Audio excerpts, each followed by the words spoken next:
Welcome to a train unboxing. Today, I have something special, and it's that recent release CPKC ES44 by Skill Trains. Now, I do have both, and the versions I got were the DCC ready, so none of these have had sound when I purchased them. But this one is a picture of this locomotive that's in here, which is number KCS 4805, and I also have the 9375. And each one is slightly different a little bit, and I'll show you as we go. So I'm going to start with this one.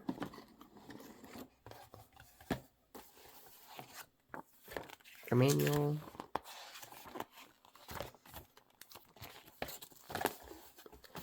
If you read one Skill Trains manual, they're almost identical, but always flip through it at least.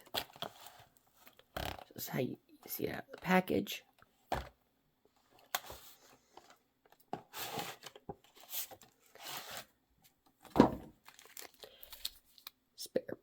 Spare parts right here if you need it.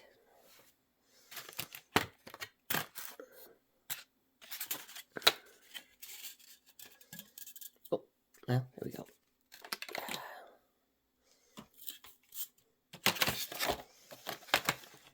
But these were, when CPKC, these were their official paint scheme they went with. I'll be honest, and it's not my favorite.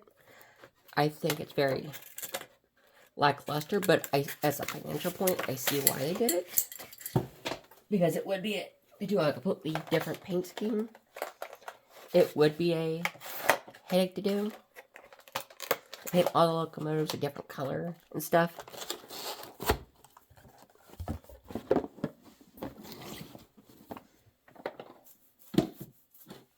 But,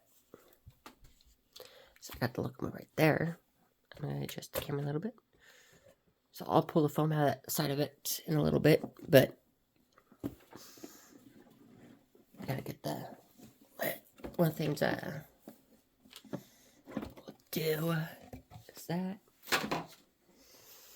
manual.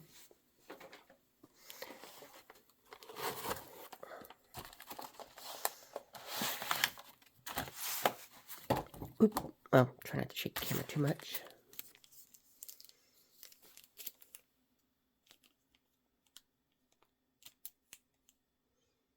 Oh, they're little bearing caps. So if you're, I believe if your bearings out of the sides pop out for one reason or another, you can put new ones if you lose them.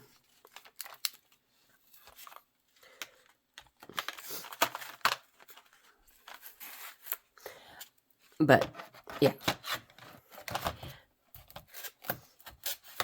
I will say my favorite theory of paint scheme was the one that had a paint scheme for the Canadian, the U.S. and Mexico, where they each had a different paint scheme. And I thought that would kind of be pretty cool looking. Not at a financial point, it wouldn't have been that great, but as a rail fan and someone who sees them from time to time, it'd be really nice to see. But this kind of goes with how Skill Trains does things. What's their, well, how do I put it? Basically, it's to that, if those who know what anatherogenesis is, this is basically their version of it. But it's highly, highly detailed, and they do have an even more detailed part. But these are each to the locomotive itself. But a little bit of history, and if you want to read it yourself, you can. I'll just pause at any time. But I will, all the features, and both will be the same. Now, it doesn't cover everything that is different in the locomotive, but it covers some of it. But back in April of 2023, CPKC Railway became the first long-haul railway directly connecting Canada, the U.S., and Mexico with 20,000 miles of track to mark the merger first anniversary, it launched a celebratory steam tour with a restored Royal Hudson number 2816 displayed alongside newly branded CPKC locomotive 9375 in Kansas City. A second unit, 4805, was later revealed in May of 2024. So, now when I went to see the Royal Hudson, which was in Kansas City, because that's where I was, it's closest to me, let's go with that. This was the locomotive that we saw, so okay, welcome back. I got a little bit closer view, so this is the first painted locomotive unit, and this is what was seen when it was revealed in Kansas City itself, at Union Station with the Royal Hudson.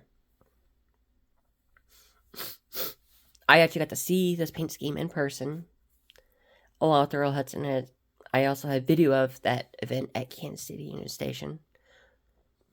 And I did look back at it to see which one it was, but a little bit of detail.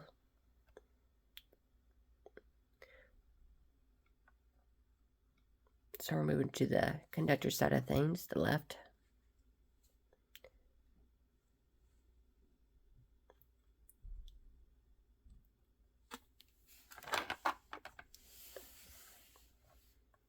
I mean, the model looks really, really good. Skiltrons did a really good job at the paint scheme and stuff.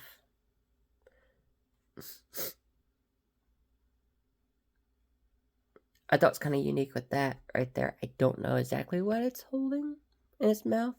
It's supposed to be a basket or something. Or if that's just a placement of something. I think it's just a placement.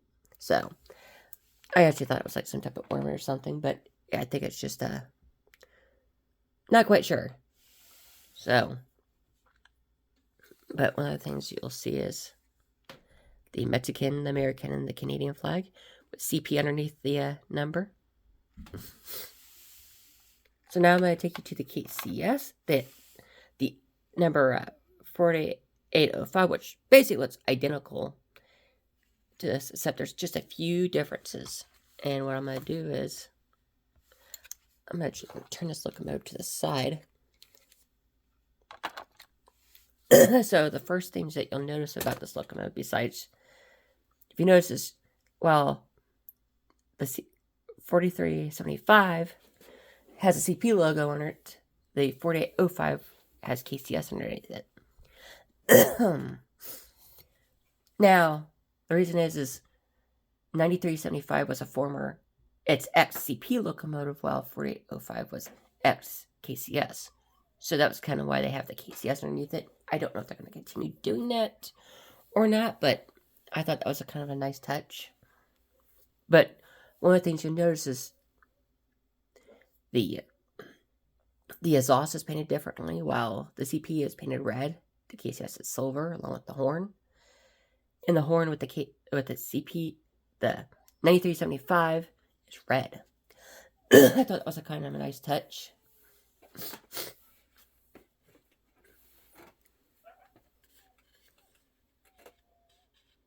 But yeah, and they are different horns too. I believe the CP is a Nathan P5K, like Nathan K5HL.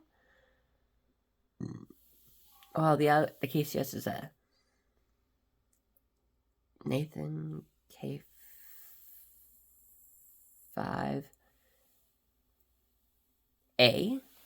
I'm not quite sure. I don't have that in front of me right this second. But the second thing you'll notice on these, that's what I've picked up since I've had them, is, well, the CP logo. Locomotive X has rear ditch lights. So, I'm going to move this to the track and you can hear the engines. Welcome back. We're at the track. So I have them both on the layout itself. So, yeah, as you see the difference between the horns and the exhaust.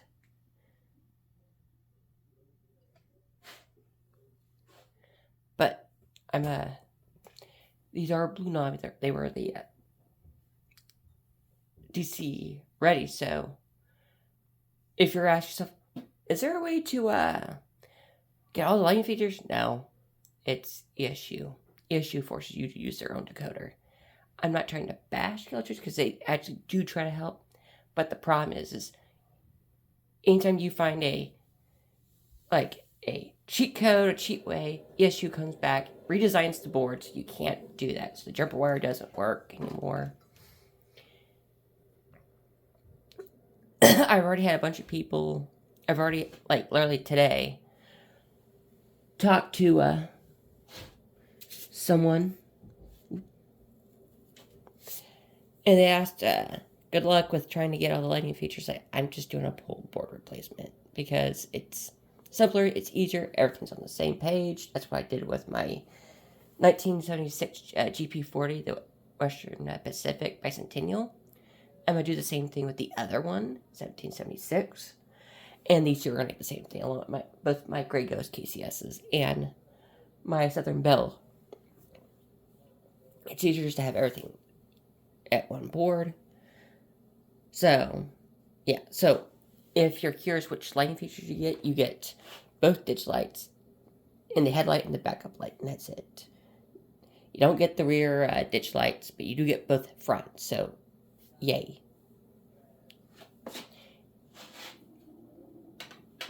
But I'm going to turn it on.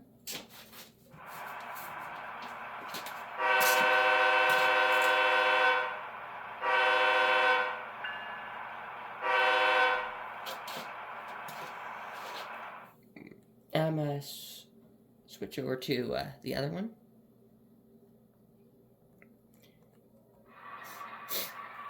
I know this is not the right diesel sound to it because I like to play with it and change the tune. I think I actually have the U50 engine, so it's the FDL dual, so it would be the U50.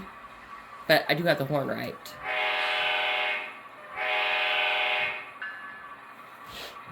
So, headlight. I believe it's...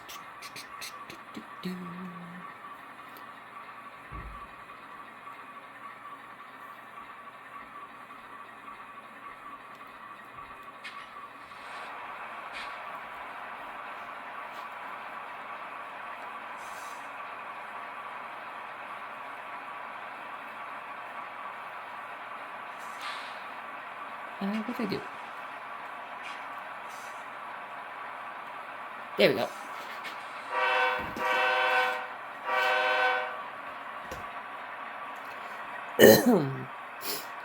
So, as a future plan, I will actually show you a video of how I did it. If you want me to, if this video gets 100 likes, my next video, I'll actually crack open my GP40 and show you exactly how I did it.